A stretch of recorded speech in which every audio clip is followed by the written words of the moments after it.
And now, ladies and gentlemen, with this, it's time for the second panel discussion on a very interesting topic, Dealer Satisfaction Study 2022 Hits and Misses.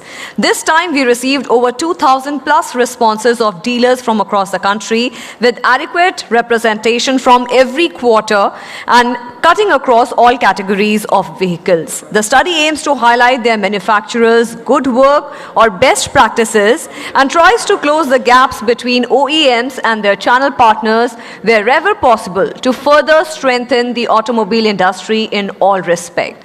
We are happy to share that OEMs have really appreciated the study results. I would now request our panelists to kindly come up on the dais. Mr. Gaurav Gupta, Chief Commercial Officer, MG Motor India.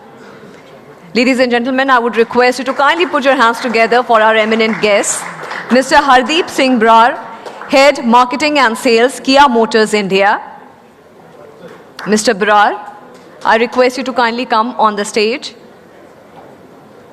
Mr. Sanjeev Kumar, Head MHCV, Ashok Leyland.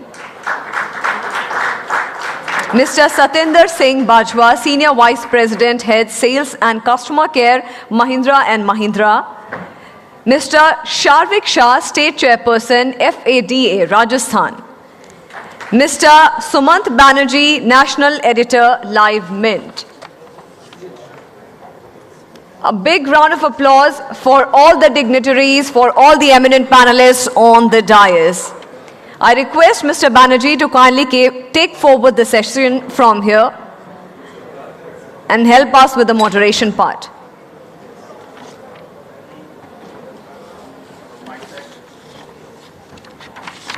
Am I audible? Yes, I think so. Thank you so much. And we are waiting for Mr. Brar. I think I saw him around. I think he got busy chatting up with somebody. But it's always good to have a near full house. We are meeting face to face after 2 tumultuous years. And so I think, first of all, I would ask all of you to give yourself a round of applause, because in this automotive industry, you have borne the brunt of this pandemic the most, and you have survived and done better. So congratulations to all of you.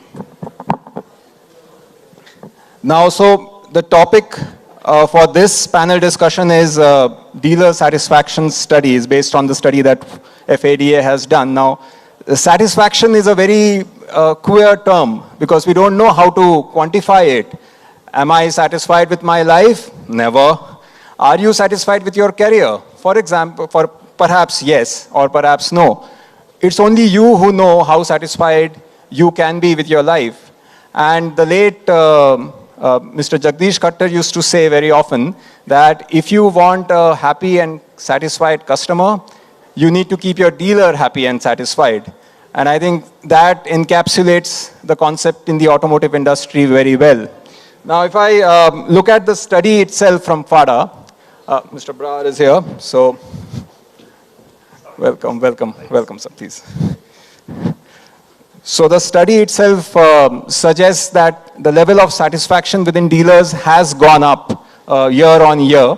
It was sub 700 points last year. It has now gone up to 727 overall. And passenger vehicles, two-wheelers, commercial vehicles, all these segments, dealers have shown that they are a little more satisfied than what they were earlier.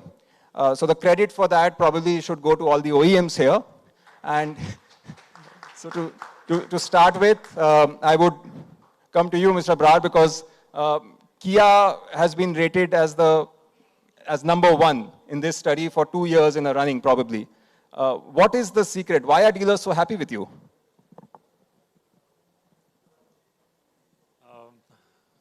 Check. Can you hear me at the back? Okay, perfect. I think the industry from, let's say, 2013 to 2018-19 was, I think probably it was a very, very tough phase for everybody, OEMs, dealers, everyone, because I think the supply was more than the demand. And come COVID, I think everybody was nervous during the COVID times. And but fortunately, everything fell in place. There was a huge demand post-COVID. I think the YOLO, you only live once, I think came into play, and people were wanting to ride the wave of, I think it was moving towards ride sharing. and suddenly the demand shifted toward, owning the car. And that's where I think consumers which were kind of shying away from buying vehicles, they came back and they wanted to purchase vehicles. And I think the supply side was not really able to keep pace with the demand because we lost, I think, 3 months over last 2 years. And I think if 1 month is doing about 250,000 to 300,000, that's the kind of pent-up demand that you have. And I think last 1.5 years, there have been many launches. That also triggered a lot of demand. So what happened pre-COVID and post-COVID is that all the expenses, and what were the expenses? You had a huge amount of inventory pre-COVID, 2 months to 2.5 months of inventory. That's completely gone. Everybody is operating at 15 days of inventory. I think that took away a lot of pressure. And fortunately for us, I think all our models, starting from Seltos, Sonnet, Carens, even Carnival, which was slightly slow earlier, is now on a 6 months waiting. So, when everything is flying, you don't have any inventory, so there is no inventory carrying cost. There is no marketing cost because everything is selling. There are no discounts. So I think all in all, I think the first thing, when we look at the dealer satisfaction is, purely commercial when dealers are making money and, our ROS is in excess of 2.5–3%. That is the starting point. With our partners, we just concluded our dealer conference. We are very clear about, what our future strategy is. We showcase our next 3-year plan. So we like to keep things transparent. So, when your future plan is in order, when the product strategy is in place, and when the dealer is making money, that is a perfect recipe to become number one. I think what works best is if you have multiple blockbuster products in your lineup. I think that enthuses a dealer more than anything else. Mr. Brad, you have worked with other companies also in the past. You're a veteran in a way. How different is the strategy at Kia versus some of the other companies that you have worked? And are dealers encouraged to participate more? Do you take their voices very seriously when you devise your own strategies? Yeah, of course. So we have this product committee, wherein we meet dealers every 3 to 4 months. We at least have 3 meetings and 3 to 4 meetings every year, wherein we showcase all the new products that we are planning to bring in, and the one which we are planning to bring in the next 1 year, wherein we try to understand if they like the product, they like the look, feel, interiors, etc. And in case there are any changes to be made, we turn it around. I think the turnaround is quite fast in Kia versus the rest. So I think that really helps, listening to our dealers. And I think over the last 3 years, we have had around 10 product committees, and we would have taken input from about 60 dealers, which is practically 50% of our dealer partners. So that really helps in having a close connect with them. Right. So let me come to you, Mr. Gupta. MG Motor is also a new company, and when you set up shop, nobody knew about the company per se in India. The customers did not know it, and I'm sure the dealer fraternity, they would have known about MG from outside, but in India, you were an unknown entity. To that end, what kind of strategies do you put in place, and how were they different from the prevalent norms in India? Thank you. I think it could be a long answer to the question, but I'll keep it brief.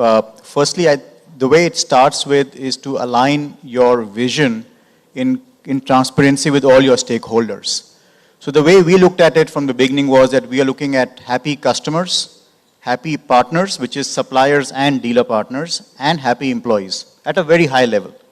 And then to our dealer partners, our approach has always been, and is today as well, that you take care of our customers and we take care of your profitability.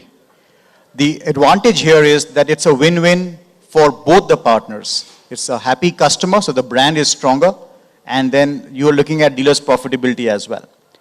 Addition to that, we looked at an approach which was a market area-based approach. So in all the cities other than metro cities, we typically have one dealer per city, and the entire area is owned by them. So it gives you efficiencies of scale. What we've also done is a lot of engagement and transparency from day one. So while our first car rolled out in July 2019, but our dealer council partner, we call it ACE Council, was set up in the month of Feb 2019. So 5 months before our car sales. And since Feb 19, so 1 year before COVID, till today, we have a regular, every month, a video interaction with all our dealer partners. So I think the regular communication, whether it is good times or tough times, that I think becomes a very important part in any relationship, be it personal, be it professional, be it business. I think that to me becomes a very important aspect of continued growth. And then the entire aspect of transparency comes in. So we've been very, very transparent from day one with our business partners and our employees as well. And especially with our dealer partners. You know, even in current situation, in fact, we just had a dealer partner meeting on Thursday in our factory in Halol, where we showed them the entire, what our volume expectation is in a situation where you have supply challenges right now. But it's good to be open about it, be transparent, and give always the benefit of doubt to dealer partners. That is what we believe in to our employees as well. You give benefit of doubt, as well as you empower them to take decision on the spot. So most of our company policies, frankly, our dealer policies are actually on one mobile screen. So it's not, I hope there's no insurance partner here, but it's not like an insurance policy where the policy is a one page, but terms and conditions go on to multiple pages. In our case, we give you always the benefit of doubt until proven otherwise. So keeping it simple is a way to go. Yes, I know the fine print can always be very scary, and it's too boring to also read through it. But the last 2 years, like when I started off, I said that the pandemic was a very challenging period for everybody. And while OEMs grappled with the challenges of supply chain, it was the dealers who were bearing it from the forefront, because footfalls had dropped and you had to get into so many different procedures and new laws that needed to come in. How did you help your dealers tide through this crisis? So, of course, we look at the entire profitability, because that is important, whether it is cash flow or it's profit, or it's, of course, profit. All of it is looked at in totality. And we've been working with our partners in a very, very close manner. So, in fact, one of the feedbacks that we also got, which is very helpful from an FADA perspective, is we have got joint task force with our team members and dealer partners together. How to look at cost and how to look at value unlocking in the entire process. Luckily for us, of course, inventory holding has been negligible because of the demand and supply being lower than demand. But beyond that, even if you look at, let's say, CapEx, when dealers are expanding their facility, I talked about one dealer in a location, and therefore they've got multiple locations, multiple facilities, showroom and workshop. We have put our joint task force to see how can you reduce the cost of investment. So if it is rupees X, dealers will normally tell the OEM, your investment is very high. So in our case, what we have done is, we've got a joint team wherein the dealers and the company employees choose the vendors also together, which is complete transparency, which is, I think, unheard of other companies per se. That is one aspect. Second, look at training. What we also looked at is that training is a very high cost, and that's also a feedback which came from last year's FADA survey for the industry. We use a lot, everybody uses virtual as well, but within virtual, we have been using AI-based training. So for example, your front-end based team members, can you look at soft skills training through an AI-based approach, wherein your salesperson and your service advisor does a rehearsal on the screen, on the mobile or laptop, and he gets a feedback to say how effective is he. So you don't have to send a trainer to the dealership, they don't have to come to a center. All these costs are reduced if you are able to leverage technology and then reinforce it on a regular basis. Third is in COVID times as well, and even today, we think digital first. So, Car Dekho was just talking about it right now, Mayank was talking about it. In our case, digital has been our primer measure of reaching out and engaging with our customers also. So that is a very cost-effective way of doing it, and this requires a lot of education also for the OEM team members and dealer employees as well. Because let's face it, some of us who are gray hair, we still love to see the newspaper ad in the morning. But the fact is that where our customer is today? Is that what really drives action? So those kind of challenging perceived notions, evaluating the ROI perspective, those education really helps altogether. So frankly, Suman, all these things come together, And one thing where I really admire and I'm really grateful to our dealer partners is imbibing the whole philosophy of community service during COVID and even now as well.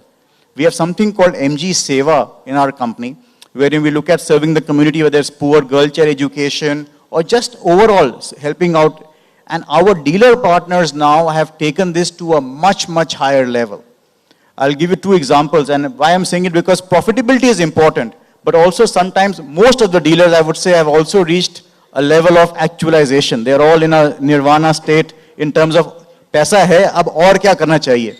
And I think this is where a lot of dealers can pitch in. So example, we have our dealer partners in Lucknow, in Indore, and other locations. All of us would have said Khushbu Khan's newspaper ad had come, information had come that her parents are selling vegetables in a thela. So our dealer partner saw this in the morning on a Sunday. We both spoke, and by the evening, they had got the family of the Indian gold medalist hockey member and award and given them some grant, education support for the family, a smartphone, a small thing so the mother could see her daughter playing hockey overseas. So I think our dealers have really embraced MG Seva, and I would urge all dealer partners here across the country that you can do a lot for your community around it. So long answer to your small question is profitability activities, ROI learning, value learning, and making sure that you take care of the customer. And for that, OEMs have to give dealers benefit of doubt. That is very important. Right, so benefit of the doubt, and who can be completely sure about anything in life, any which way. Mr. Kumar, let me bring you on now, because Kia and MG, they were lucky because the demand was not an issue, supply was. But in commercial vehicle space, the story was different. And unlike most people here, you are a veteran in the sense that you have been in Ashok Leyland forever, I think, more than 2 decades. So you know Ashok Leyland inside out. What has been your experience with your dealers in this period? And when I look at the study, one of the hits that I read is that product range and reliability, durability, this has really gone up, and that helps the dealers. But one of the misses that they have quoted is that training costs have not been shared. This is something that Mr. Gaurav Gupta also shared about the importance of training during COVID. Now that is one aspect where dealers have said that maybe more needs to be done from OEMs. Can you give your perspective on this? So first of all, I wanted to thank FADA for having me here. For us in Ashok Leyland, relationship with dealer goes beyond generations. And I want to, quote an example. Bharat Bhai is sitting here, and he has been our channel partner ever since the birth of Ashok Leyland in India. And this has been possible because of, few things which we have been doing correct in Ashok Leyland. It's about building trust and transparency with our dealership. And yes, you are right. Unlike car companies, it was reverse in commercial vehicles. We give discounts, and we give huge discounts, unlike no discount, Mr. Barar. And we had many challenges in terms of managing ourselves as well as our dealerships. So yes, we looked at many things during COVID. In fact, CV industry was going through downtrend even before COVID. So our challenges were multifold, and what we did, and I must thank FADA for that. Your last survey was an eye-opener for us, and we really worked on that. And we did few things. First, we changed our organization structure. We made it front-facing, and all the decision-making started happening in field. Second, we changed our philosophy in terms of going away from off-takes to retail. Third, as you mentioned about training cost, we at Ashok Leyland, we have almost 13 training centers situated all across India, and we had more than 50 vans.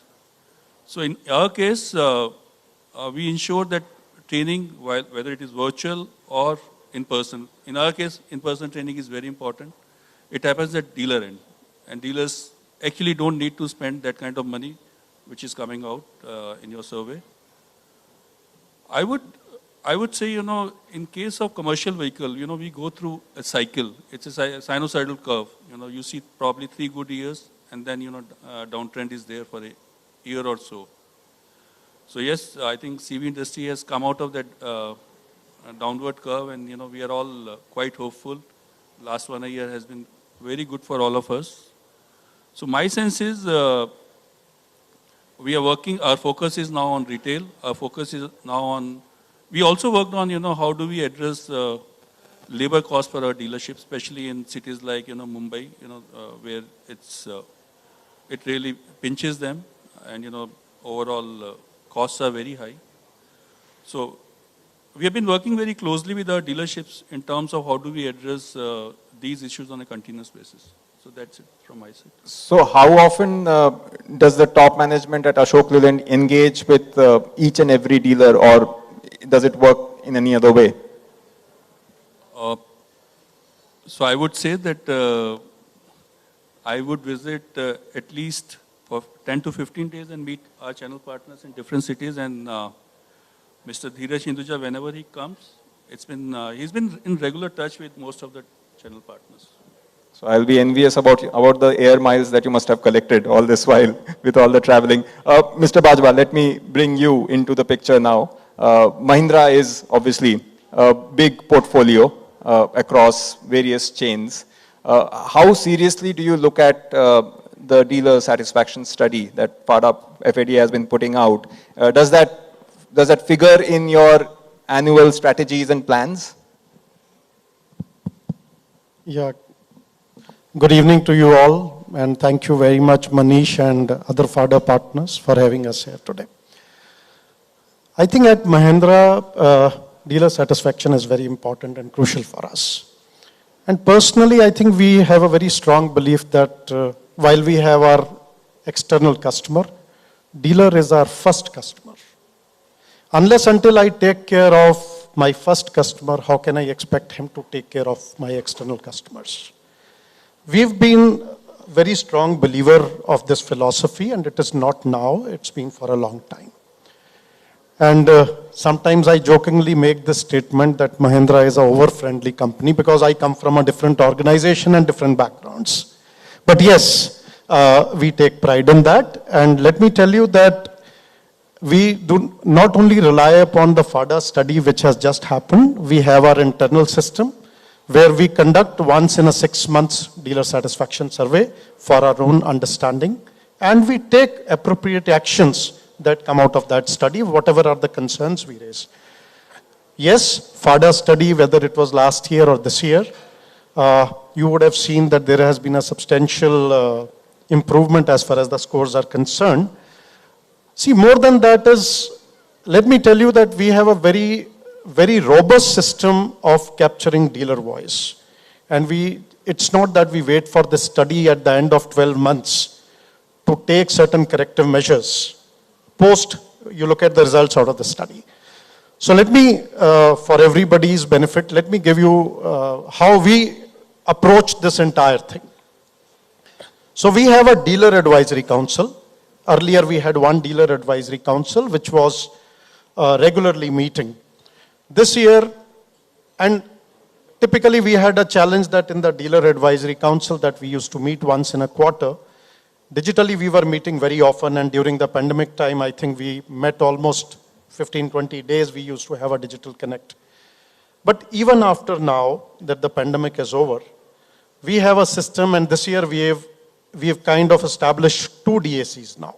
So we have one DAC, which is a regional DAC, which we call it as a zonal DAC. So we've decided that all those operational issues, the day-to-day problems, challenges, pain points, should get addressed during this zonal DACs. And we have one senior representative from the head office who's part of these zonal DACs. They bring back the issues to us if they require head office intervention. And then we have constituted a national DAC, which have about 25 members who represent all our dealers. And this national DAC, the whole objective this year, what we are carrying forward with them is that this should be a forward-looking DAC. It's not a complaint platform. So this DAC now looks at how does the future look like, what are the challenges that the dealers are going to foresee, and what are the areas where we need to co-create as a manufacturer, as a dealer, and move forward. I think this is a new format that we have started this year, and we've had 2 rounds of it, and I think it's been appreciated by the dealer partners also. So from the outside, when we look at or speak to dealers off record, we get a sense that at times the relationship between OEMs and dealers is adversarial. There are loggerheads. Dealer is complaining about something, and then OEM, you go back to them and they will say, ki, oh, that dealer is a rogue dealer. Don't take his word for granted. Do you think that relationship is getting better now? Is the perception changing? See, I think that relationship definitely is getting better. I see no reason not to believe in that. But see, let's not forget one thing. I mean, when you look at OEM, that for OEM to lose a dealer is easy. It's not that easy. Dealer is an extended part of our family. Who would like a member moving out of the family without any reason, without any purpose? So it's only when the things go to the last stage that these kind of separations happen, and they are painful. They are painful for both, not only for the dealer, they are painful even for the manufacturer or for the OEMs as well. Yes, what I have seen in the last 2 years, since the manufacturers and the dealers have started working very closely, a lot of policy guidelines are being co-created now in the last 2 years, keeping interest of the dealers and also interest of the manufacturers. So I think this synergy with which the dealers and manufacturers have worked in the last 2 years have definitely brought the relationship closer.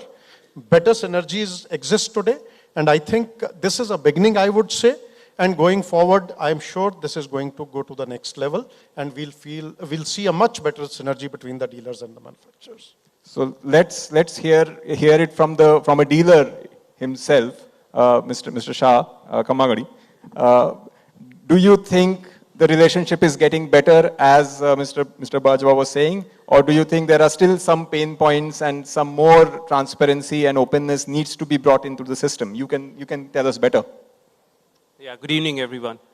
So the survey actually has shown that yes, it has improved over the last year, and it is improving, but overall, another thing, what it has highlighted more, I'm saying if you look at the last survey and this survey, dealers are talking less about dealer viability and now talking more about inclusive partnership. So while all the August gathering here talked about being better partners with dealers, what the survey has portrayed is that I think the dealers need more inclusion and more understanding between each other. With the OEMs and the dealers. Many times we have seen with various OEMs and the dealer that when they talk about viability or they talk about these metrics, they say this is where we see and this is how it should work with you. I feel India is a very large country, and these metrics change geographically, and the demographics are different. So I think more inclusive understanding of different geographies and how this is understood should be taken so that the viability and the operations are easier. Another thing that you see is over time, like GST, we are one of the largest GST commodities that we deal in. Now, there are various ambiguities in this, what comes under GST, what doesn't come under GST, or there are certain different compliances that come into picture. And so if we understand these and work with the dealer in this front, this becomes better. Another thing on the training that we spoke, though most manufacturers have various modules for training, digital as well as physical, we need to understand the team that we have at the dealership and their IQ levels. They need to be more physically trained and more need to be understood better than the digital thing. And that's another thing that most of the dealers have felt, that training is something that needs to be done better. Another thing is that some of us talked about digitization and more digital operations at the dealership. While this is the need of the hour and this is the way forward, a right balance between the physical team as well as how the digital enhancement has to be brought in, where dealers are investing more into digital infrastructure. They also need to understand the manpower that we have, the cost of that team also needs to be balanced. So these are certain things that have come out very prominently. Another thing that this study showed was most of the dealers felt that after sales, a lot of challenges that we are facing in terms of probably the revenues that we are getting or the stocks that we have or the capex that we need to invest. So this is another place where the OEMs should partner and understand with the dealers so that the viability is better. Right. So you said that dealers are not so concerned with viability anymore, whereas when the COVID had really struck, a lot of dealers were actually a little fearful that now that everything is going digital, and there were companies, especially in the electric vehicle space, which are trying models without dealers, and there was a lot of mind space which was going into there that do you need dealers at all? Do you think that phase is now over and now it is confirmed that without dealers you cannot do a business in India? Yes, I would agree to that because eventually, whatever you do, you need a face at the end of the day and you need somebody to go and deliver that. You need somebody, India is if you look at, we are an emotional community. And that emotion is, until unless that emotion is not touched, I don't see, a sale would happen that way. And car or any automobile for that matter is an event into a family. And I think a dealer is very important for that last delivery. Right. Mr. Gupta, you would want to add on to it because I see OEMs doing a lot of experiments about how to help dealers finalize deals, etc. A lot of marketing spends is going into digitization. How's the role of the dealer changing? So I think, we've seen these terms called direct to customer, D2C. We look at it in a different way. We see is D2D, discovery of the car to delivery of the car. And you can have at various stages, you have the interface through an internet-based approach. And therefore, you would say that discovery to delivery may happen completely. We heard Mr. Gilot talking of faceless. But the intention here is that we are of the firm belief that the dealer partner is a very integral part of the entire ecosystem. And we have studied this and we are studying it as well in various approaches, whether it's a hybrid approach or a D2C, traditionally as it's called, or the earlier, just a pure true dealer itself. In all the facets, it comes out very clearly that the dealer partner's role remains integral. However, having said so, the activities of the dealer will undergo a change and the action of the dealer will undergo a change in the new scenario, let's say 5 years from now, etc., when you're looking at new ways of distribution also.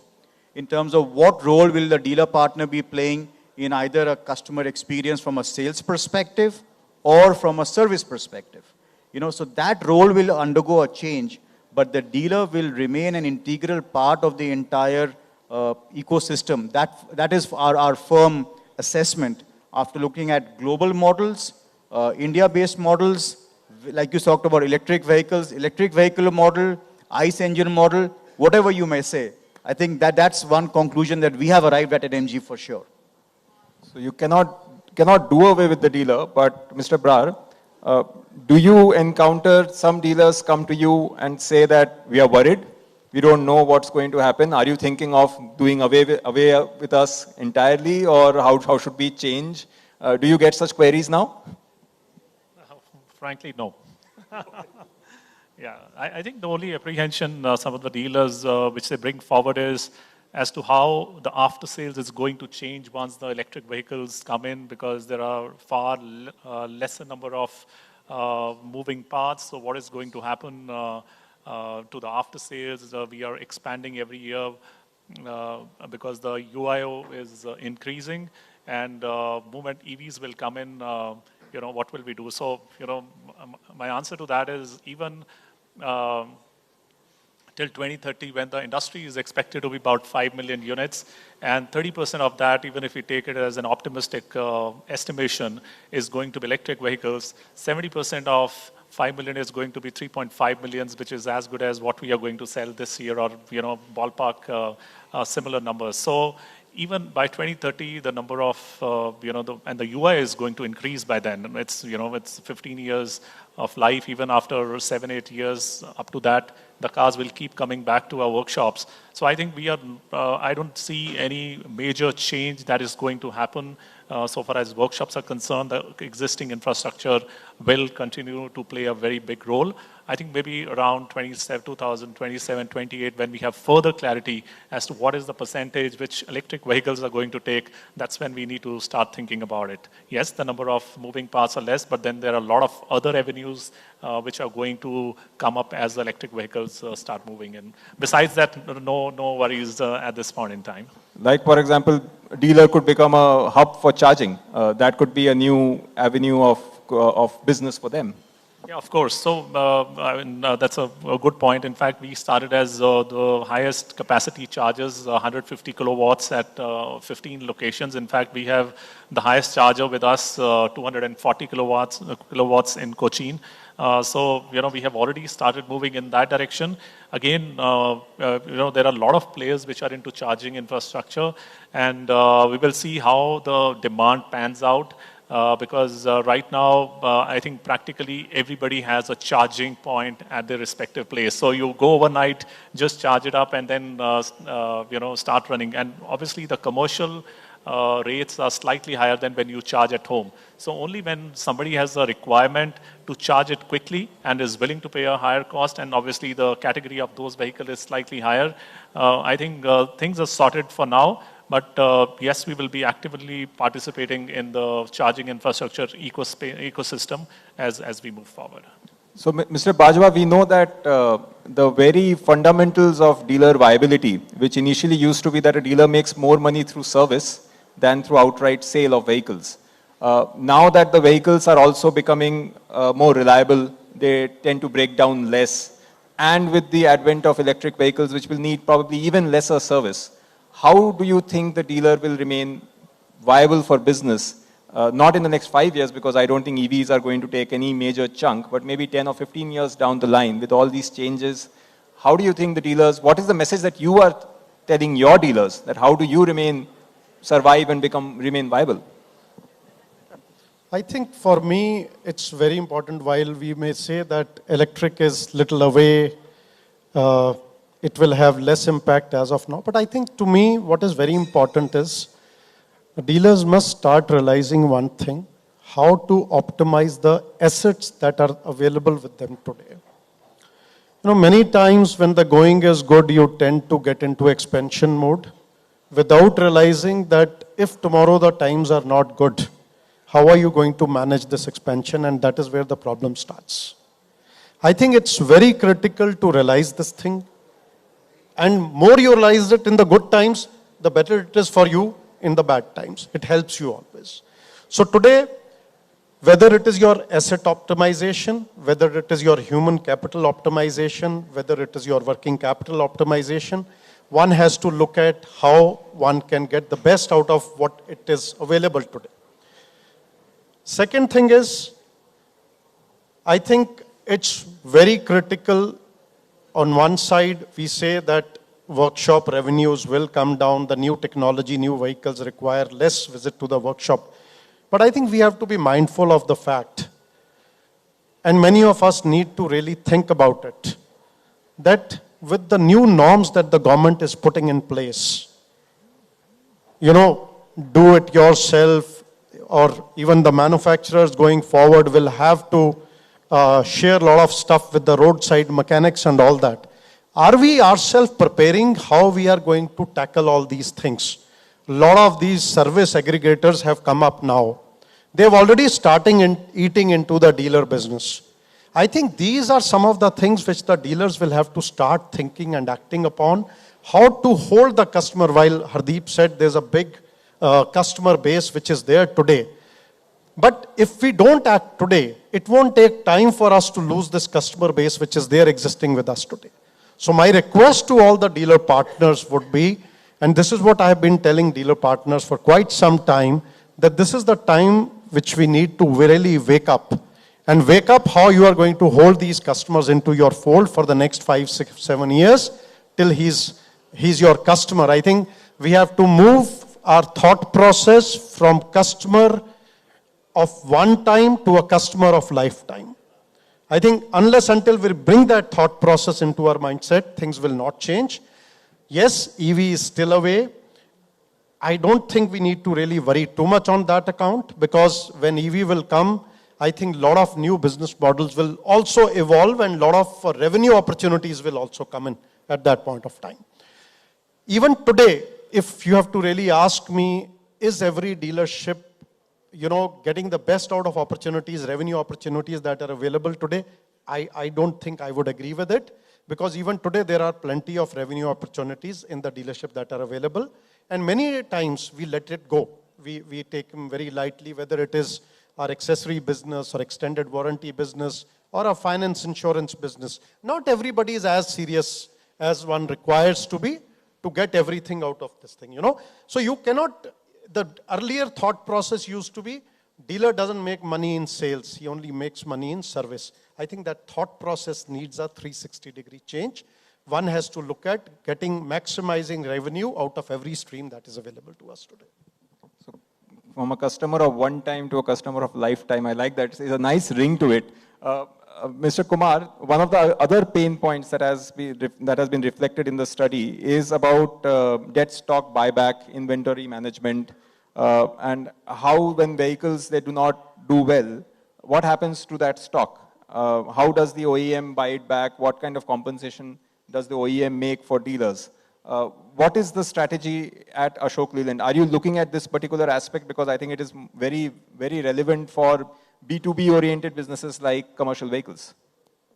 So I think COVID has taught us many things. One of them was debt stocks. And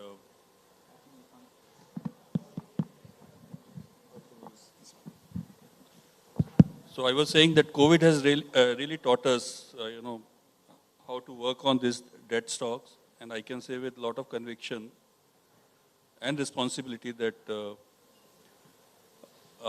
we at Ashok Leyland looked at this aspect in a very, very diligent manner. And today, we strictly follow our stocking norms, not going beyond 15 days.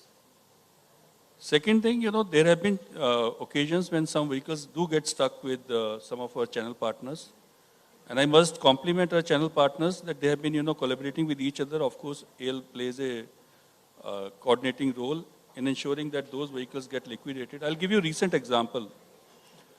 Last few months saw that, differential between CNG and diesel got reduced to almost nil. And, before that, there was a huge demand for CNG vehicles. And most of the, channel partners as well as OEMs, they were keeping a good stock of CNG vehicles around Delhi and, neighboring states. And suddenly this differential came down. Last few months, Ashok Leyland and our channel partners are trying to ensure that those vehicles which are there with our channel partners, they get liquidated. And I must say that all of them, kind of worked in a very close manner, and we've been able to liquidate all the stocks. So yes, any stock which is lying with dealer is kind of burden on dealership as well as on Ashok Leyland also. So we do have a very defined policy, and we are trying our best to support dealerships at this juncture. I'll just add one more thing. While you spoke about vehicle stocks, I think larger concern with dealership is on spare parts. So I just want to share with you, we were going through this challenge that a lot of time in commercial vehicle, we get to deal with limited set of customers. Unlike, car dealership, these customers, we go through repeat purchase, and, for us, aftermarket is very critical. And, we had challenges that while most of the dealers were carrying stocks for 3 months or 4 months, but when it came to availability of critical parts required for a particular vehicle, they were not there. So we went through a complete revamp of our parts operations sometime in 2017-18, and, today we work on something called theory of constraints, and we strictly follow that. And I can happily share with you that basis that overall stock levels across India and across 700 outlets what we have come down to almost somewhere from 45 days to around 75 days, and parts availability has gone up to 96% across workshops. And this has really helped us in terms of, managing the inventory of our channel partners. I was seeing the presentation also, and I was happy to see that Ashok Leyland was not there as one of the, I'm sorry, spare care. I don't think our channel partners will ever go to them because we do it very diligently in terms of managing our part stocks. And even after all this, when some stocks get added to our channel partner, we have a system through which we circulate this stock to our channel partners who need it all across India, and we have been doing it year after year. Thank you. I think nobody can doubt the intent of OEMs when it comes to cooperating with dealers or helping them out. The best proof of it is Mr. Gupta himself today, because he has a broken foot, and yet he has come here because dealers are so important, and FADA was such an important event to come to. So thank you so much for that. But Mr. Shah, I'll come to you. And one critical aspect, and on that FADA has also been working very hard, is the kind of terms and conditions that OEMs have with dealers in their contract. And it looks like in most cases it's a hand-me-down. OEM has entire say and dealer doesn't have any say. And the fallout of that we have seen in examples of companies when they go bankrupt or when they shutter down their operations in India. We have Harley Davidson, we have General Motors, and very recently Ford also exiting the country. And some of the dealers, they were not very happy because the company was appointing dealerships maybe 3 or 4 months before the announcement of a shutter down. In this aspect, do you think that dealers need to have a better voice when it comes to the terms and conditions of setting up business? Yeah, absolutely. And the reason why this model dealer agreement came into picture was this. See, you need to understand that as dealer partners, we are investing quite a lot of money in CAPEX in terms of the infrastructure or, setting up the brand into our area. And with this, what happens is when suddenly something like this happens, we are left high and dry with the investments. And not only that, it's also an image that we carry in the local market. When I said earlier that it's an emotional touch that we have with our customer. And when a brand like this goes away and we are not able to support our customers who have bought their vehicle with our promise, this is where, this challenge comes in. And that is the reason why any OEM wanting to exit, they need to sit with us and understand, and not only the dealer partners, also to the customers, the promise has to be kept. Another part is when I said earlier, so another aspect to this, and this is what probably the survey also wanted to say, is the inclusion into the policies and thoughts that the manufacturer, or the OEMs need to include the dealer partners is because whatever the policy, not today, while we are viable today, the viability is today, how do you see tomorrow? So if you see a lot of changes in terms of, we talk about EV, there are so many other, you talk about hydrogen, clean hydrogen coming into play, or CNG for that matter that came into play. How, like the OEMs would also plan their future and how they see it, not today, but how they see it 5 years down the line or 10 years down the line. Because the investments that the dealers are also making is not for today. These are long-term investments. So how we are included into this whole aspect, this is where the dealers are concerned. No, absolutely, because if something goes wrong, then ultimately the stigma is also attached with the dealer, because the company may have faltered somewhere, but dealer is, at the end of the day, the presence for the consumer, and the consumer might come to you with a backlash. So I would, everybody would agree here, the dealers employ more people than the manufacturers. I'm saying if you look at that. So this is the biggest challenge that we face. Right, so let me put it to Mr. Brar and also to Mr. Gupta, the two OEMs here for passenger vehicles. Is the dealer agreement, is it seeing a change with the fact that there are some companies which we never thought will go out of India.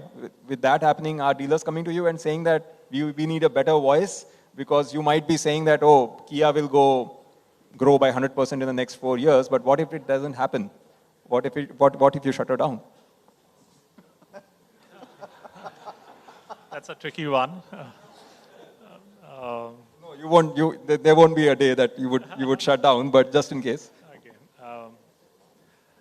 See, first of all, I think, while it is in letter, but I think in spirit, things have to be far clearer. And I very strongly believe actions speak louder than words, right? If your actions are in the right direction. So to give you an example, if we are discussing our next 3-year strategy with the dealers, and when we came to India and we promised something, 3 years later, dealers would know, are we delivering what we promised or not, right? And that's the starting point of any relationship. You may have 100 agreements, but in India, we know how easy it is to go around the agreements that you make. But if you are promising something and you are keeping your words day after day, month after month, or year after year, I think that's the beginning of a very, very fruitful relationship. I think in marriage also, maybe, it's different, to keep that relationship going. Keeping your promises and caring for each other is far more important than all these agreements. So, yes, agreements are important, and they evolve over a period of time. And I think there is a discussion that happens, not to the extent probably which everybody would want, but yes, every time we renew the agreements, there are some changes which will happen, and we discuss with dealers. And if there are some points which so maybe out of 10 points, we may have to drop 2 or 3 points which are not agreed by the dealers, but I think that's the way forward, and I strongly believe spirit is far more important, is far more important than all the agreements in India. Right, absolutely. I mean, perfection is obviously very difficult to achieve, but Mr. Gupta, if this is a marriage, who is the husband and who's the wife? I think is the era of same-sex marriage now. So I think the question about who's the husband, who's the wife, I think could be as passé. But on a more business note, I think I would speak this on behalf of most of the OEMs, that you don't invest in a country from a perspective of an exit, that we will have to exit that market, because you invest in brand and customers buy brands. And dealership partners, like you said also, Sharvik, that dealerships are the local brands by themselves also in the marketplace. So it's all about individual recognition in the process. Having said so, while some of these names who've been taken, who've exited the country, I think if you ask a dealer partner, how was the exit? I think, frankly, if you do ask them on a one-to-one basis, they all are smiling. So that is one fundamental aspect that the OEM would always look at and should look at, making it a win-win exit in action. And like Hardeep said, spirit is very important, more than what is on the letter. So if you summarize this, of course, the entire purpose of business is to look at your brand getting to grow in the marketplace, have your dealer partner grow the business, and obviously the overall OEM as well. Second, that in case of an unfortunate situation of an exit of an OEM, how do you look at the longevity, and the brand promise should not be broken that was made either from a service perspective or the dealer's viability and financial perspective? How do you ensure that is there? Because, it's a circular world. You may have to come back to the market again to operate. And also sometimes when you look at, you associate brands from country specific. So all that becomes very important. And thirdly, I think, and here I speak frankly, that I think there could be a common course, for example. How do you look at an agreement being fair from an OEM and a dealer partner perspective? I think if there's one homework I think OEMs can take, including MG also I would say, is to look at this to make it a fair and even balanced agreement. And I think that is what would really help to make it a real same-sex marriage also.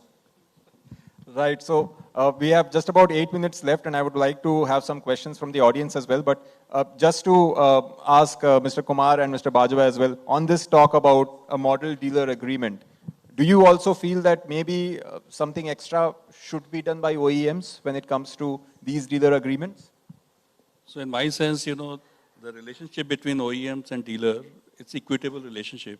And actually, we do go through that exercise with dealers, and we have been faced with the occasion where dealer wanted to change some of the conditions.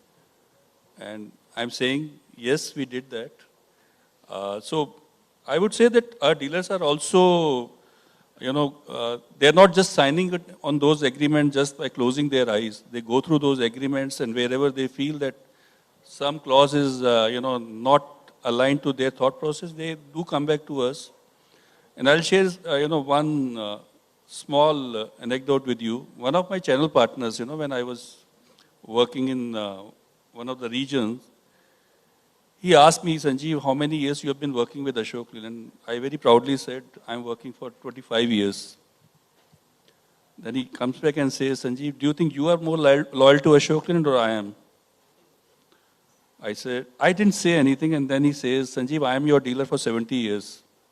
I am more loyal to Ashok Leyland. So, as Hardeep said, while agreements are important, and if you ask some of my dealers, they would say they have not even read the agreement. But what is more important is relationship what we have with our channel partners, and which has seen the tough times also. So I just changed jobs very recently, so 25 years in one organization seems like a lot. Mr. Bajwa, your thoughts on model dealer agreements? So frankly, I haven't seen the model dealer agreement as of now. But yes, so before I come to this, I think as Mahindra dealers, they don't have to worry about exit or anything, because we have successfully completed 75 years in this country and we continue to grow. Coming down to your dealer agreement, as I said, I think we have a principal-to-principal relationship with a dealer. Yeah, and when it comes to the worries on separation, that what happens when the separation happens. While we are open, absolutely open to have a look at the dealer agreement, and if there are certain things, and we have a lot of our own DAC members who are very active members of FADA, we'll be very open to look at it, and yes, why not, if it helps both of us, absolutely fine to look at it. I don't see there should be any challenge on that front. But I think coming back to the point when you said separation, I think separation is painful for both. It's not that easy, and no manufacturer would want to separate. And especially at Mahindra, I think we don't really believe in it. Let me put it across very honestly. Separation for us is a very, very painful process, and when we do separation, we don't have the separation basis the performance of a dealer. Yes, we are very critical about two things. One is ethics and one is compliance. As long as these two things are respected by the dealers, we always, trust me, we always overlook performance. We don't really go by the performance of a dealer when we have to take certain actions. And they are painful. And all the separations that have happened also in the past, we have tried our best to support the dealers in whatever best way, whether it is a takeover or whatever other things, wherever we find we can help the dealers, we have gone out of the way to help the dealers. So that the dealer should not feel a pain, because at the end of the day, as I said, he's a part of our family. He's moving out. You never know, tomorrow he may come back again. So I think that's the way we look at it. But on your model dealer agreement, we've not seen it. We'll have a look at it, and yes, if there is something that we can learn from it, or there are certain things which needs to be incorporated, which gives a comfort to the dealers, yes. Right, thank you so much. If there are any questions from the audience, we will be happy to take them. Or if there are none, then maybe I've done my job very well and I've asked all the questions, there's nothing left. I think so. And we are well within time, so to that extent, a lot of good talk about what should be the future of this community, how the industry is going to evolve. But the proof of it will probably be visible next year in the new format of the dealer study. And if the rankings go up, and if Kia remains at #1 and MG continues to do well, and Ashok Leyland and all the other companies, then I would say that would be the real proof of the pudding, and then we can have the cake too. So thank you so much, and thank you, the dear panelists, for your time. It was absolutely a great pleasure to have you here. Thank you.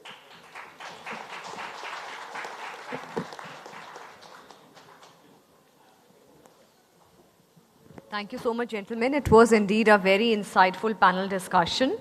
I would now request Mr. Sharvik Shah, Mr. Govind Mewar, Mr. Pradeep Agarwal, and Mr. Harshendra Kumar to kindly come together on the dais and felicitate our panelists. Once again, Mr. Sharvik Shah, Mr. Govind Mewar, Mr. Pradeep Agarwal, and Mr. Harshendra Kumar. I request you all to kindly come together and felicitate our distinguished panelists. I request Mr. Gaurav Gupta to kindly come forward and receive the felicitation.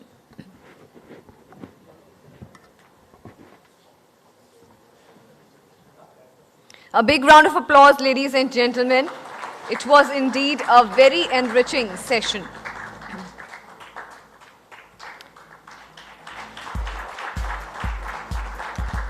I request Mr. Hardeep Singh Brar to kindly come forward for the felicitation. I request gentlemen to kindly felicitate together all the eminent panelists.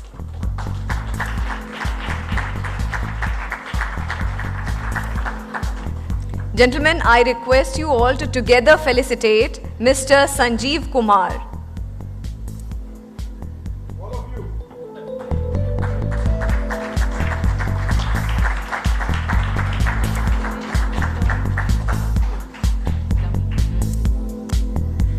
Mr. Satinder Singh Bajwa, I request you to kindly come forward and receive the felicitation.